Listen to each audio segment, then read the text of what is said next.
Hey guys, how's it going? It's 8-Bit Eric. Today I wanted to talk about a game called Brigandine, the Legend of Runersia. It's an RPG game that I've recently played on the Nintendo Switch. Now, typically with RPGs, you can have one of either type of game. Actually, several types of different games, I should say. You get your standard turn-based classic JRPG games, and then you get these like strategy games that are based like on a grid with the attacks and stuff like that. It's a whole huge thing. Well, this game is one of those strategy games, and I'm gonna be honest, for the most part this isn't my cup of tea.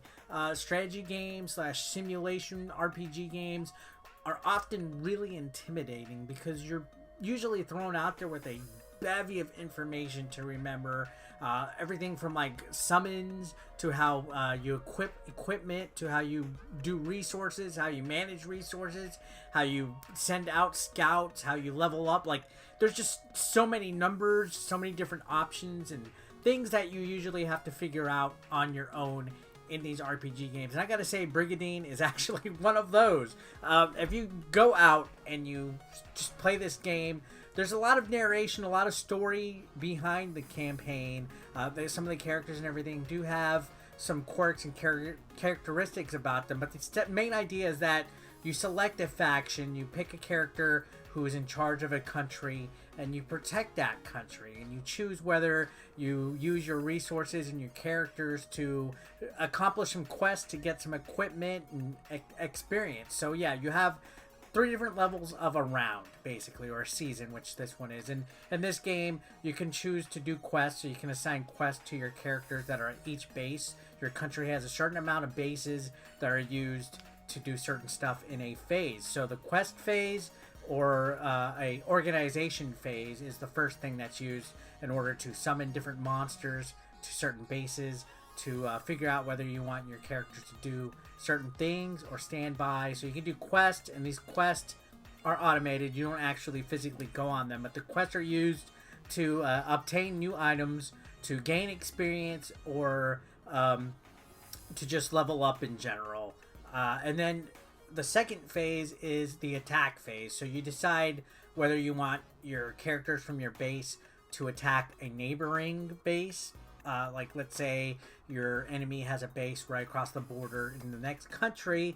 You decide whether to attack them, and based on what characters and what monsters you have summoned in that base is what you have in battle. Now, the battle is pretty intimidating. Again, I don't really prefer to play strategy games like this. Sometimes I'm like, oh my god, I'm just gonna be the worst. And I gotta say, this one was another example of an RPG game that's turn-based where I have a lot of a struggle trying to figure out exactly what I'm supposed to do. Now, thankfully, there's an auto battle mode where your characters can just automatically battle. You just sit there and wait it out. But I tried to kind of gather and watch and figure out strategies and things like that.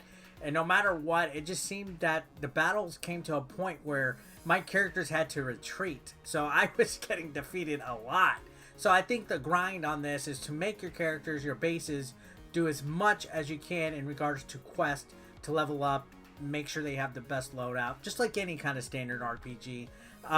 Now, you can get attacked as well. I had my bases get attacked by other countries, and I just totally lost the battle. So there's a degree of a learning curve here. If you're not really experienced with strategy RPG games, there's a high degree of a learning curve when it comes to this game. If you're not really experienced with strategy RPG games like myself, you're gonna have some trouble. You're gonna be kind of maybe bored, maybe a little annoyed, maybe very frustrated.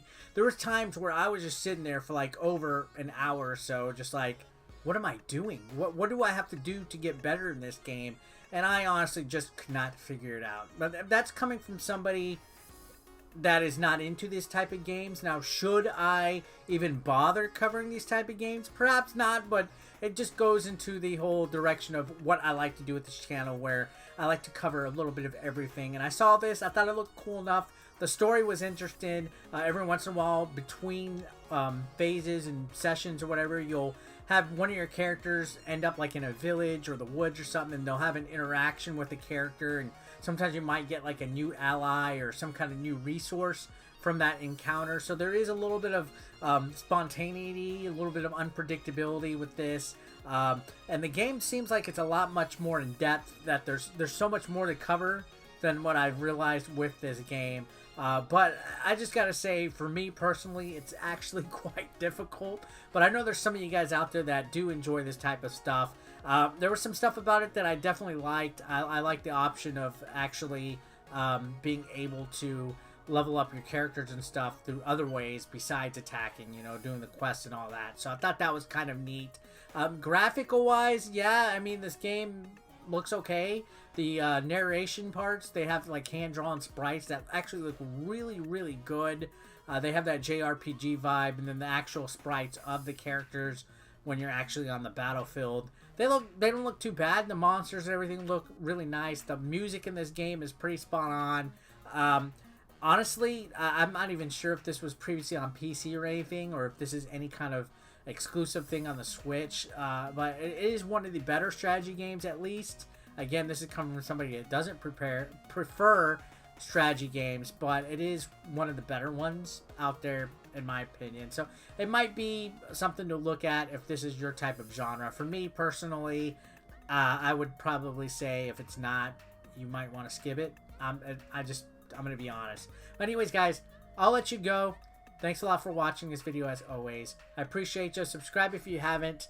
I'll see you on the next one. Have a great day. Peace out. Consider supporting 8-Bit Eric on Patreon for just $1 a month. Link below in the description. You want to become part of the hashtag 8BE Nation, guys? Well, be sure to pick up your official merch, now available online. Link is below in the description. We got classic t-shirts, tank tops, hoodies, and even women's apparel. Don't forget, pick up your official merch now. And while you're at it, guys, feel free to watch the next video, or why don't you catch up on one that you might have previously missed. Thanks again, guys, for all the support. I couldn't do this without you. You guys are amazing, and don't forget to subscribe and click that like button if you are brand new. Thanks again, guys. Peace out.